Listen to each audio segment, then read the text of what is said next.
বিসমিল্লাহির রহমানির রহিম। আসসালামু আলাইকুম। আশা করি আপনারা সবাই ভালো রয়েছেন। তো ভিউয়ার্স, আমি জিএসএম সুমন অফিসিয়াল বলতেছি, অর্থাৎ জিএসএম সুমন অফিসিয়াল চ্যানেলের ইউটিউব চ্যানেলটি রয়েছে তার অনার, এবং হচ্ছে ফেসবুক পেজ যেটা রয়েছে জিএসএম সুমন অফিসিয়াল, এবং প্রতিদিনের দিনাজপুর। তো ভিউয়ার্স, আমি কিন্তু আসলে আপনাদেরকে অনেক দিন থেকে বলে আসতেছিলাম যে আপনাদেরকে ঈদের আগে আপনাদের যে তৃতীয় কিস্তি ভাতা টাকাটা রয়েছে এটা দেওয়া হবে।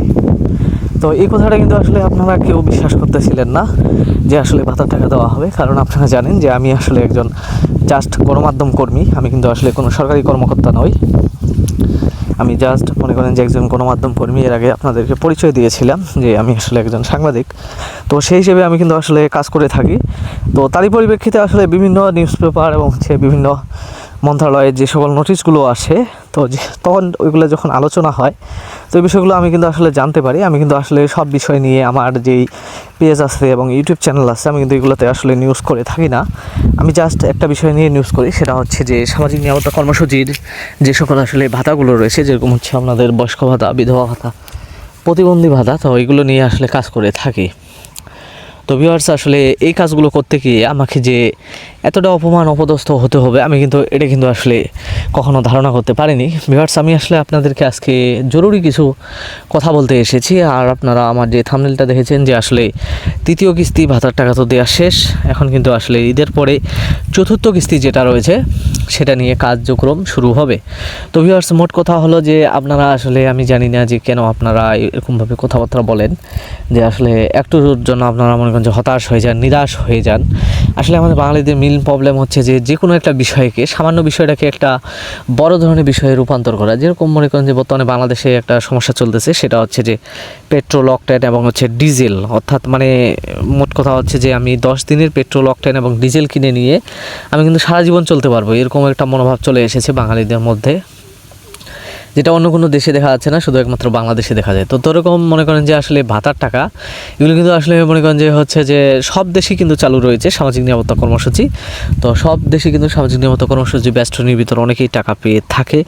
অন্যান্য দেশে কিন্তু আসলে মনে করেন যে সকল মানে ভিডিও তৈরি করে বা তৈরি করে, তারা কিন্তু আসলে এরকম কখনোই ল্যাঙ্গুয়েজ ব্যবহার করে না, ব্যাড ল্যাঙ্গুয়েজ। আসলে বাঙালি জাতি, জানি না যে কেন বাঙালি জাতি আসলে জন্মলগ্ন থেকে এরকম, যে আপনারা অনেক রকম কথাবার্তা বলেন জাস্ট, কিন্তু আসলে আমরা কিন্তু আপনাদেরকে নিয়েই কাজ করি, আপনাদেরকে নিয়ে কাজ করতেছি। কারণ একটা বিষয় দেখেন, যে আপনারা কিন্তু কেউ কিন্তু অ্যালার্ট থাকতেন না যদি আজকে ইউটিউব চ্যানেলগুলো এরকমভাবে ভিডিও তৈরি না করতে হয়। এবং সর্বপ্রথম আমি কিন্তু আপনাদেরকে বলেছিলাম যে বিষয়টা কেউ আপনাদেরকে বলতে পারেনি, যে আসলে 17 তারিখে যদিও জনপ্রশাসন মন্ত্রণালয়ের কিন্তু ছুটিটা শুরু হবে, কিন্তু আসলে এই জনপ্রশাসন মন্ত্রণালয়ের যে মনে করেন যে কর্মকর্তা রয়েছে, তারা ছুটিতে থাকলেও বাংলাদেশ ব্যাংক এবং কিছু কিছু ব্যাংক রয়েছে যেগুলো কিন্তু আসলে সরকারি বেসরকারি ব্যাংক, তারা কিন্তু আসলে বৃহস্পতিবার পর্যন্ত চালু থাকার কথা ছিল এবং চালু ছিল। এবং হচ্ছে আমি আপনাদেরকে বলেছিলাম যে আসলে ব্যাংক বন্ধ হলেও কিন্তু হচ্ছে যে, যেহেতু মনে করেন যে আপনারা মনে করতেছেন যে 17 তারিখ থেকে ব্যাংক বন্ধ, কিন্তু আসলে ব্যাংক বন্ধ হবে না, ব্যাংক থেকে আপনাদেরকে টাকাগুলো দেওয়া হবে। জাস্ট মনে করেন যে বাংলাদেশ ব্যাংকের যে ইএফটি রয়েছে, সেই ইএফটির মাধ্যমে আপনাদেরকে টাকা দিবে। তো ভিউয়ার্স, আপনাদেরকে কিন্তু আসলে বৃহস্পতিবার পর্যন্ত ইএফটির মাধ্যমে টাকা দিয়েছে। এখন কিন্তু আসলে কোনো ক্রমে সম্ভব নয়। আজকে শুক্রবার, কালকে হচ্ছে পবিত্র ঈদ উল ফিতর। তো আজকে যেহেতু মনে করেন যে শুক্রবার, কালকে পবিত্র ঈদ উল ফিতর, অর্থাৎ ঈদ উল ফিতরের জন্য কিন্তু হচ্ছে যে বাংলাদেশ ব্যাংকের যে সকল কর্মকর্তা রয়েছে এবং মনে করেন যে হচ্ছে ভাতা, বেতন যে সকল ইএফটির মাধ্যমে দেওয়া হয়, সেই সকল সেক্টরে বর্তমানে কিন্তু আসলে কেউ নেই, সবাই কিন্তু অলরেডি ছুটিতে চলে গেছে। আজকে হয়তো কেনাকাটা করতেছে, বা যাদের যে সকল কাজ রয়েছে তাদেরও তো পরিবার, তারাও তো একটা মানুষ, তারা তো আর মনে করেন যে রোবট না। তো তারা কিন্তু তাদের কাজ নিয়ে ব্যস্ত। এখন কথা হলো যে আসলে মনে করেন যে তৃতীয় কিস্তি ভাতার টাকা দেওয়ার শেষেই কিন্তু আসলে চতুর্থ কিস্তি কার্যক্রম শুরু হবে। এটা নিয়ে কিন্তু আবার অনেকজনের চুলকানি শুরু হয়ে যাবে, শরীরের মধ্যে অ্যালার্জি অলরেডি চলে এসেছে অনেক ইউটিউবারের মধ্যে। তো ভিউয়ার্স, আমি আপনাদেরকে বলি যে আসলে ঈদের পরে আপনারা দেখবেন যে ভাতার টাকা নিয়ে আসলে কিছু কিছু জিনিস পরিপত্র জারি করা হবে এবং একটা ব্যাপক পরিবর্তন নিয়ে আসা হবে। অর্থাৎ আমি আপনাদেরকে বলি যে একটি সিম কার্ড আপনি যখন কিনবেন, তখন কিন্তু আপনি যখন দ্বিতীয় সিম কার্ডটা কিনতে যাবেন, তখন কিন্তু হচ্ছে যে ওই সিমের যে সার্ভার রয়েছে, মানে আপনি যখন দ্বিতীয় সিম কার্ডটা কিনতেছেন, তখন কিন্তু আপনার ওই জায়গায় কিন্তু দেখাবে যে আসলে আপনার নামে কয়টা সিম কার্ড অ্যাক্টিভ রয়েছে।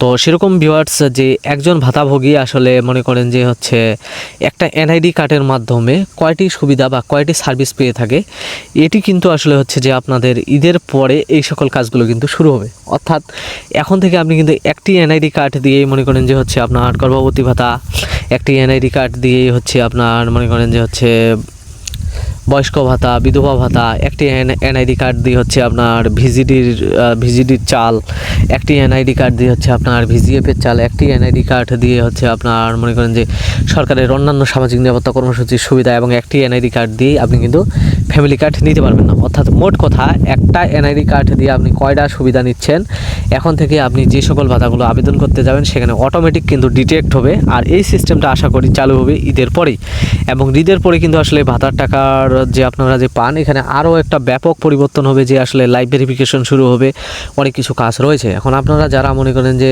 প্রথম কিস্তি পেয়েছেন, দ্বিতীয় কিস্তি পেয়েছেন, তৃতীয় কিস্তি পাওয়ার পর মনে করছেন যে আসলে মনে করেন যে আর হয়তো আপনাকে আর ইউটিউবে ভিডিও দেখতে হবে না, তবে কিন্তু আপনি আসলে এই বিষয়গুলো সম্পর্কে জানতে পারবেন না। ভিউয়ার্স, আমি কিন্তু আপনাদেরকে আগেই বলে দিলাম যে একটি এনআইডি কার্ড দিয়ে কিন্তু হচ্ছে যে আপনারা একাধিক সুবিধা নিতে পারবেন না। জাস্ট এইটুকু আপনাদেরকে টাচ দিয়ে রাখলাম। আমি কিন্তু হচ্ছে যে ঈদের পরে, অর্থাৎ আমিও কিন্তু আজকে থেকে মনে করেন যে ঈদের ছুটিতে হয়তো চলে যাব, সেরকম আর ইউটিউব চ্যানেলে কাজ করতে পারবো না।